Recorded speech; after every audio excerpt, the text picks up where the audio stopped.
بسم اللہ الرحمن الرحیم۔ السلام علیکم۔ ملک میں اس وقت مہنگائی کی ایک شدید ترین لہر چل رہی ہے، اور 2 روز پہلے جو پی ڈی ایم سرکار ہے اس نے دوبارہ پیٹرول کی قیمتوں میں ہوشربا اضافہ کر دیا۔ ڈالر کی جو اڑان ہے وہ بھی قابو میں نہیں آ رہی، اور وہ اوپر سے اوپر جا رہا ہے، اور پریڈکٹ کرنے والے پریڈکٹ کر رہے ہیں، پیشگوئی کرنے والے پیشگوئی کر رہے ہیں کہ یہ 300 تک جا کر شاید رکے یا اس سے بھی آگے جائے۔ اس صورتحال میں آج کچھ لوگ اس کا ملبہ ایک دوسرے پر ڈال رہے ہیں۔ یہ سیاسی فنکار ہیں اور ظاہر ہے کہ اپنے آپ کو بچانا چاہتے ہیں۔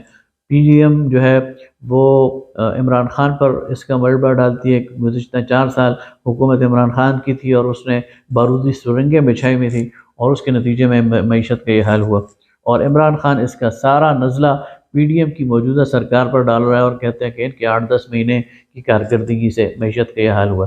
یہ دونوں بالکل ٹھیک بات کر رہے ہیں۔ پی ڈی ایم بالکل ٹھیک کہہ رہی ہے کہ عمران خان اس تباہی کا ذمہ دار ہے، اور اس نے 4 سال میں ملک کی معیشت کا دیوالیہ نکال دیا۔ اور جب عمران خان کہتا ہے کہ پی ڈی ایم، تو پی ڈی ایم کی یہ 8 اور 10 مہینے بھی، اور ان کا پچھلا 30-35 سال کا اقتدار، یہ بھی اس ملک کی تباہی کا یکساں کریڈٹ ان دونوں کو جاتا ہے۔ پی ڈی ایم کو بھی جاتا ہے، عمران خان کو بھی جاتا ہے۔ لہٰذا اب اگر کوئی آپ کو دھوکہ دینے کی کوشش کرے اور آپ کو بتائے کہ اس تباہی کے ذمہ دار میں نہیں ہوں یا دوسرا ہے، تو یہ دونوں جھوٹ کہتے ہیں۔ دونوں اس تباہی کے ذمہ دار ہیں۔ دونوں نے فائنینشل مس مینجمنٹ کی ہے، دونوں نے کرپشن کی ہے، دونوں نے اس ملک کو لوٹا ہے، اور دونوں نے معاشی بد انتظامی کی ہے۔ دونوں کے پاس کوئی اہلیت بھی نہیں تھی، صلاحیت بھی نہیں تھی، اور اس کے نتیجے میں آج وہ دن ہم دیکھ رہے ہیں کہ ہمارے اندر بے روزگاری بھی ہے، مہنگائی بھی ہے، لاقانونیت بھی ہے، اور معاشی عدم استحکام بھی ہے، اور پاکستان کے حوالے سے ایک ایسی کشتی کا ہمارے سامنے منظر پیش ہو رہا ہے کہ آج ڈوبی کہ کل ڈوبی۔ اللہ تعالیٰ کی ہم پناہ مانگتے ہیں اس سے۔ سوال یہ ہے کہ نکلنے کا راستہ کیا ہے؟ نکلنے کا راستہ بالکل صاف اور واضح ہے۔ سب سے پہلی بات تو یہ ہے کہ قوم کو یکسو ہونا پڑے گا۔ میں نے کل ٹویٹر پر ایک سروے کرایا۔ سروے یہ تھا کہ پاکستان کو موجودہ حالات سے کون نکال سکتا ہے؟ فوج نکال سکتی ہے، سیاستدان نکال سکتے ہیں، عوام نکال سکتے ہیں، یا جج اور عدلیہ؟ تو آپ کو حیرت ہوگی کہ پاکستانی عوام کی 80% اکثریت، جو اس سروے میں جن لوگوں نے یعنی جواب دیا، تو 80% لوگ یہ کہتے تھے کہ پاکستانی عوام کو فیصلہ کرنا پڑے گا۔ اگر پاکستانی عوام نے وہی فیصلہ کیا جو آج تک وہ کرتی رہی ہے، تو پھر تو راستہ بالکل اندھیرا ہے، اور آگے کھائی ہے، کنواں ہے، اور اسی میں جا کر پڑنا ہے، جس طرح کی قوم کے جذبات نظر آ رہے ہیں۔ لیکن اگر اس قوم نے صحیح فیصلہ کیا، اور اس قوم نے واقعی اپنے لیے اس ملک کی سمت کو متعین کرنے کے لیے واقعی تبدیلی کا فیصلہ کیا، تو وہ پھر اس ملک کو بچا سکتی ہے۔ وہ تبدیلی نہ عمران خان لائے گا اور نہ پی ڈی ایم لے کے آئے گی۔ لہٰذا سب سے پہلے تو ضرورت یہ ہے کہ یہ قوم سب سے پہلے اپنے لیے دیانتدار قیادت لے کر آئے۔ اس کے اندر 2 صفات ہونی چاہیے۔ ایک یہ کہ وہ دیانتدار ہو، اور وہ اپنی ذات کے لیے اقتدار میں نہ آئے، بلکہ اللہ کی امانت سمجھتے ہوئے اس اقتدار کو عوام کی خدمت کے لیے استعمال کرے۔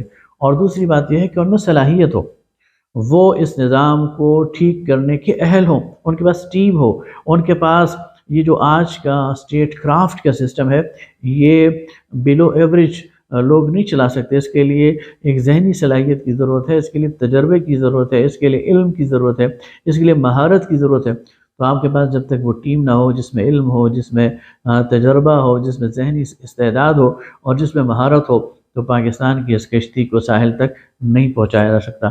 تو قیادت ہمیں وہ چاہیے جو دیانتدار بھی ہو اور جو باصلاحیت بھی ہو۔ دوسری بات یہ ہے کہ ہمیں ملکی وسائل پر انحصار کرنا ہے۔ پاکستان کے اندر وسائل کی کمی نہیں ہے، لیکن آج تک وسائل کی بد انتظامی ہوتی رہی ہے، مس مینجمنٹ ہوتی رہی ہے، ان وسائل کا غلط استعمال ہوتا رہا ہے، ان وسائل کو ضائع کیا جاتا رہا ہے، اور وہ وسائل کرپشن کا شکار ہوتے رہے۔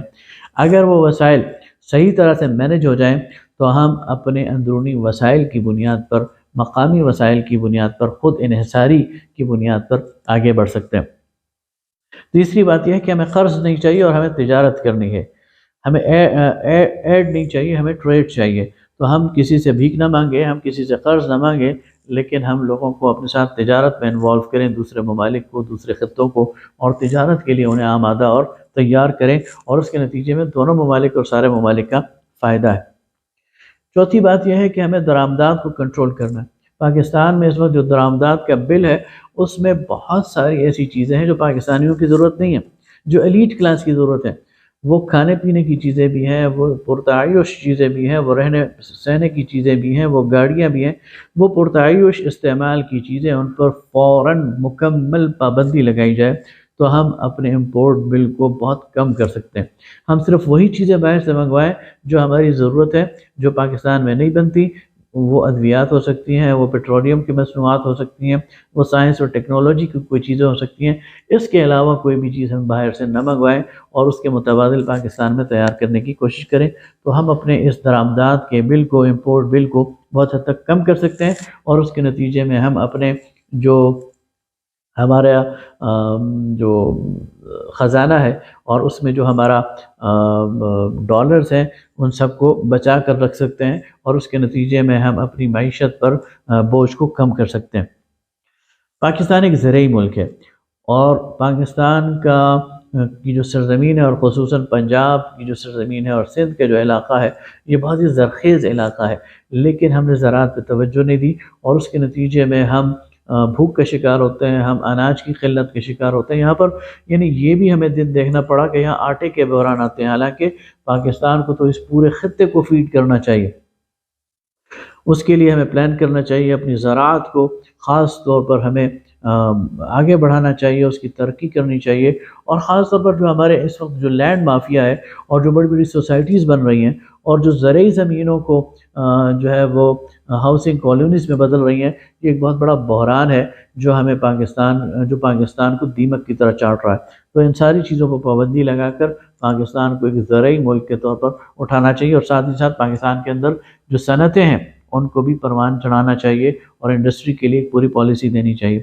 صنعت اور زراعت دونوں پر جب یکساں توجہ ہوگی تو پاکستان کی معیشت انشاءاللہ وہ ترقی کرے گی۔ چھٹی بات یہ ہے کہ پاکستان کو امریکی پریشر سے اور امریکی بلاک سے اب نکل آنا چاہیے۔ 2014 سے Pakistan Iran gas pipeline یہ التوا کا شکار ہے۔